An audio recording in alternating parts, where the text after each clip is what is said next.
Hey, what's going on, everybody? Welcome to After Prison Show. And today I got an interesting story that I want to share with you guys. What crazy times that we're living in right now. I just got to say, I ran across a story this past weekend about a doomsday clock and how we were 100 seconds away from doomsday on a figurative 12-hour clock. Just crazy to think. You've got Russia getting ready to invade Ukraine. North Korea is testing long-range missiles. The United States is trying to put sanctions on them for that. And China and some other country, I can't remember who it was. It might have been Russia, as a matter of fact, said, nah, you're not going to do that. Just a real crazy time that we're living in right now. With that, today's story has nothing to do with and crypto is in the freaking toilet. Bitcoin, right now as I'm filming this, it's Monday at 11 o'clock in the morning. And Bitcoin is at $33,000. Filecoin, which I lost my ass in, is at like $17. I sold at $50.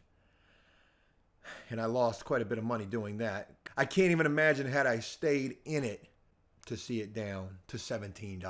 Crazy, crazy time. And then Bitcoin as well. As a matter of fact, there's a football player. I can't remember who it was. Odell Beckham Jr., that's who it was. He took some of his contract money and put it in Bitcoin, and supposedly he's lost like half of his contract money by doing that. Crazy to think. Just crazy times that we're living in. Anyways, let's go ahead and switch gears completely to, well, something else quite crazy that I'm just running across in the news. Nowhere near as crazy as what I was just sharing with you guys taking place in the world. You guys let me know what you think about those things. Are we legitimately facing the end of times?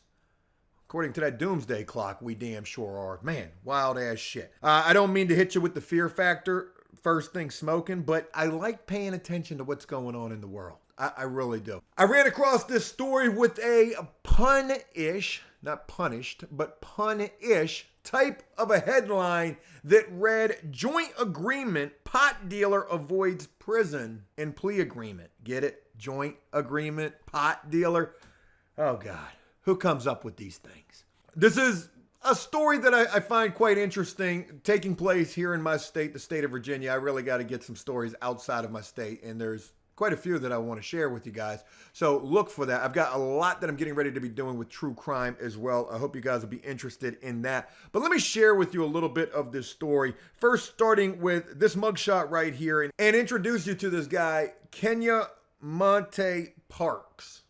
I don't know how this is going to come across when I say this, but I Googled this guy's name trying to find more information on this story. There's only this one article that I was able to find. Everything else that popped up was a location.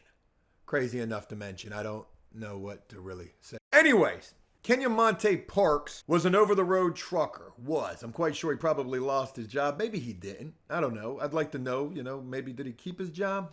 That's an interesting question to mention, but maybe too soon because we haven't even really gotten into the story.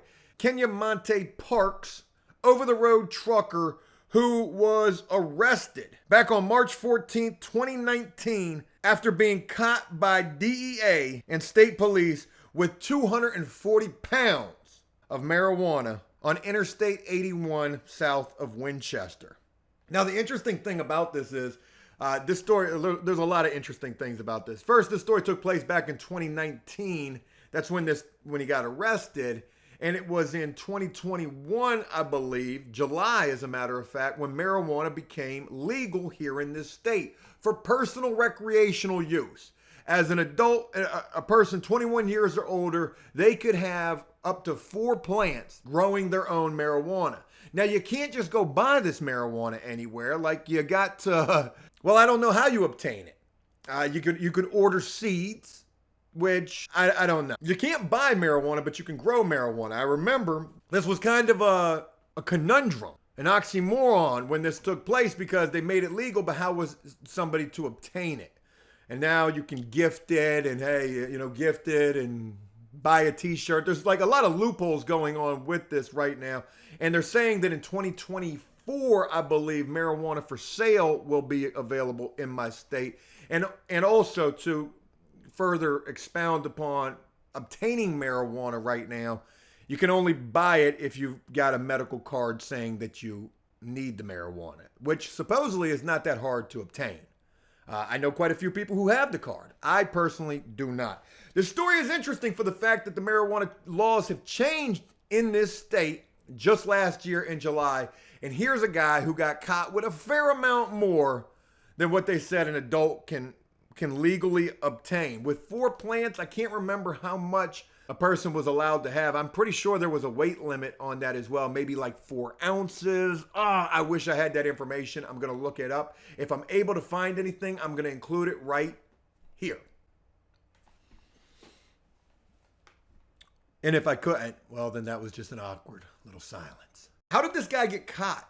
Right? That was an interesting thing that I read in this story. They said Parks was driving a tractor trailer from California. Boy, that's a long way to go. That's over 3,000 miles to be rolling around with hundreds of pounds of marijuana. But he was an over-the-road trucker from California. Authorities said discrepancies in trucking records tipped them off about the pot. Yeah, I don't know what more they mean by that. The story would also go on to say that Parks initially maintained his innocence, his attorney said. Previously, he said his client never looked inside the trailer when he picked it up, and they noted that Parks' DNA and fingerprints weren't on the bags of marijuana found in the trailer. Well, that's a pretty big part of any would-be defense. However, this guy would end up pleading guilty, right? He would end up pleading guilty, so there's that. But also this story says he was identified, the driver was, in a criminal complaint as a member of a drug organization based in California and Washington, D.C.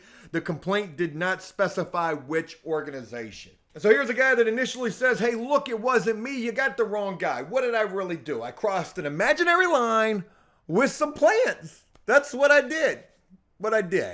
And the judge was like, Mr. Young, unfortunately for you, the line you crossed was real and the plants you brought with you were illegal, right? Movie Blow, amazing scene. He's trying to get a bond.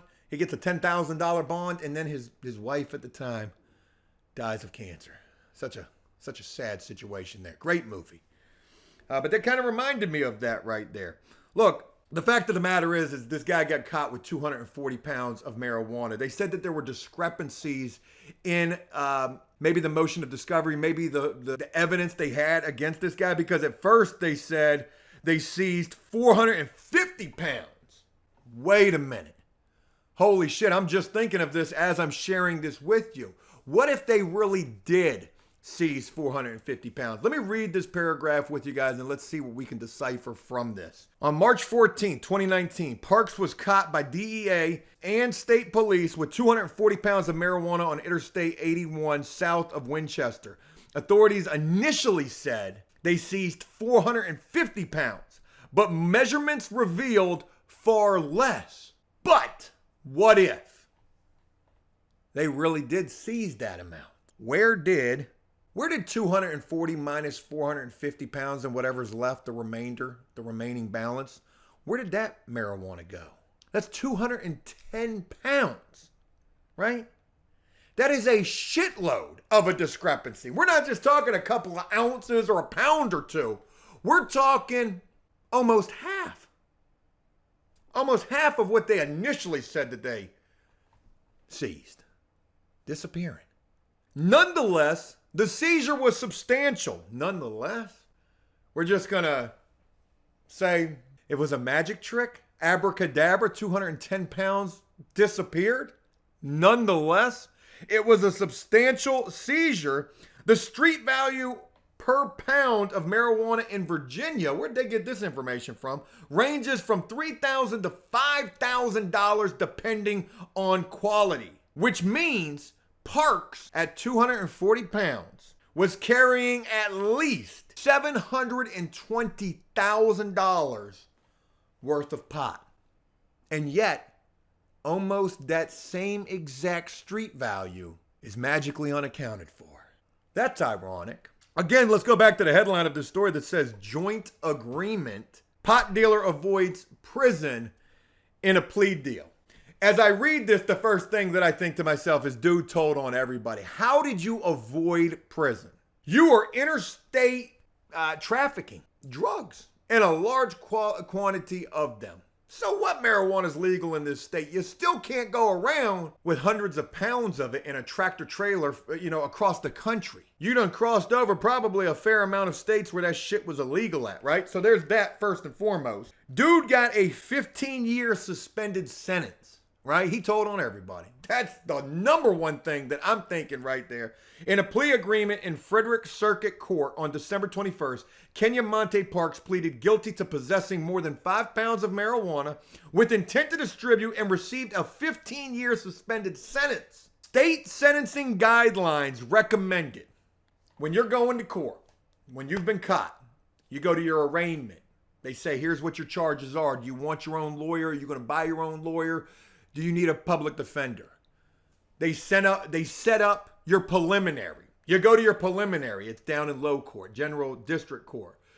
In your preliminary, you've got your lawyer. They begin to talk about your case and see if they've got enough evidence to send you to high court, which is circuit court, which is where this guy went to. If you're going to go to high court, before you get to that court date, whether you're either going to take a plea deal or you're going to trial, prior to that, you receive your sentencing guidelines, which tell you the low end of what you're facing, the high end of what you're facing. Here's something ironic. When I got arrested back in 2008, I got caught with cocaine, 7 grams, a gun that was not mine. I was already a felon, but the gun was not stolen and I was nonviolent. That would have added 2 years to my sentence as a nonviolent offender. It can carry a max of 5 years. For me, it would have been 2. But the drugs and the gun made it 5 years. So I had a mandatory 2 plus a mandatory 5, which made it a mandatory 7 years that I was going to have to serve, right? Because they've got something referred to as Project Exile here in my state, which refers to being caught with drugs as a felon, being caught with drugs in a school zone as a felon, being caught with a gun as a felon, or a combination of all 3 of those things. Any combination of all 3 of those things. Project Exile. I share that with you guys because it was interesting when my lawyer came to see me prior to going to high court. She brought those sentencing guidelines. Do you know that my high was only 5.5 years? But because of that mandatory minimum time, Project Exile, I was enhanced and I couldn't get anything less than 7 years. This guy would receive his sentencing guidelines for 240 pounds of marijuana or 450 pounds of marijuana, whichever you believe. The police probably took 210 pounds. Sounds plausible with a street value of probably $600,000 or $700,000. Far better than any pension plan I can think of. Kenyamonte Parks pleaded guilty to possessing more than 5 pounds of marijuana with intent to distribute and received a 15-year suspended sentence. State sentencing guidelines recommended a minimum of probation. That was the low end. Probation. And a maximum of 18 months in prison. What the world? For all that, interstate trafficking from California across 10 states or however many to Virginia where this guy was caught. He ended up getting a 15-year suspended sentence, but his sentencing guidelines were only probation to 18 months. Is that because of some sort of cooperation deal? I honestly don't know. I can't sit here and say that this guy snitched because I don't know that he did. It sounds plausible that he cooperated for sure. Or maybe he had some dirt on the authorities.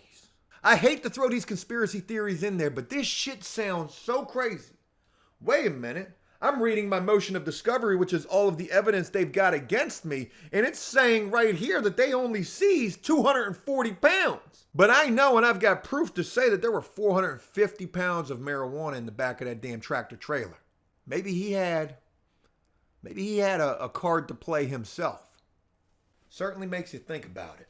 A transportation of more than 5 pounds of marijuana charge was dismissed as part of the agreement. Oh yeah, he probably cooperated. Parks, a 41-year-old Fredericksburg resident, spent about 5 weeks in jail after the seizure before receiving bond. He will be on 5 years supervised probation. Think about this.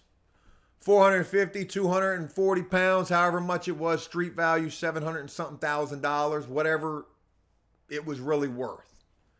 Somebody lost some major money. They're going to be wanting to come collect on that, maybe? is this dude facing any kind of retaliation? And if he did cooperate, shit, this dude gonna be living in Indiana somewhere in some sort of wit sack. Just hypotheticals, playing devil's advocate, sharing this story with you guys.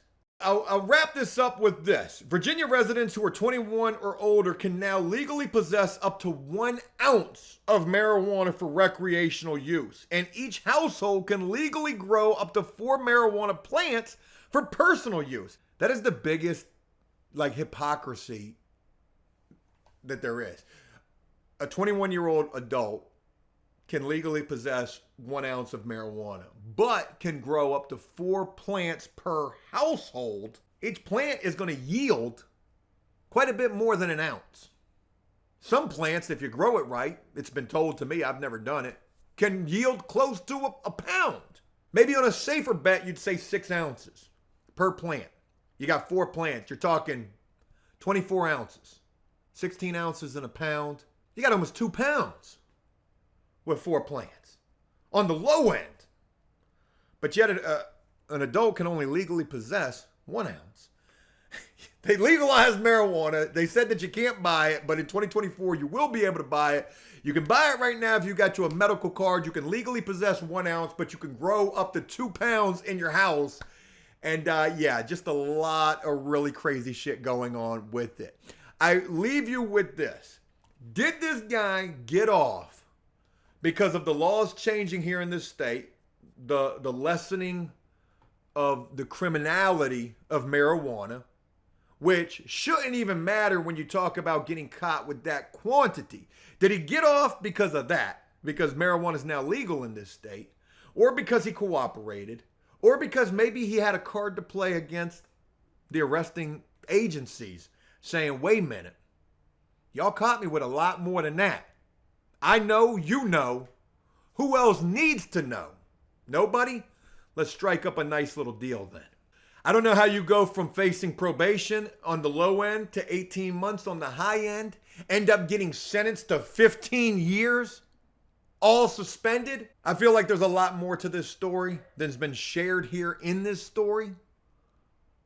But I wanted to share this story with y'all. And you let me know what you think. Certainly leaves a fair amount of more questions than answers. Hey, look, that's it. I hope you guys enjoyed this video. If you did so, please leave a like and a comment letting me know exactly what you thought about this. And as always, until next time, enjoy life, the free world. Never take a moment for granted and make the most of every day. Peace!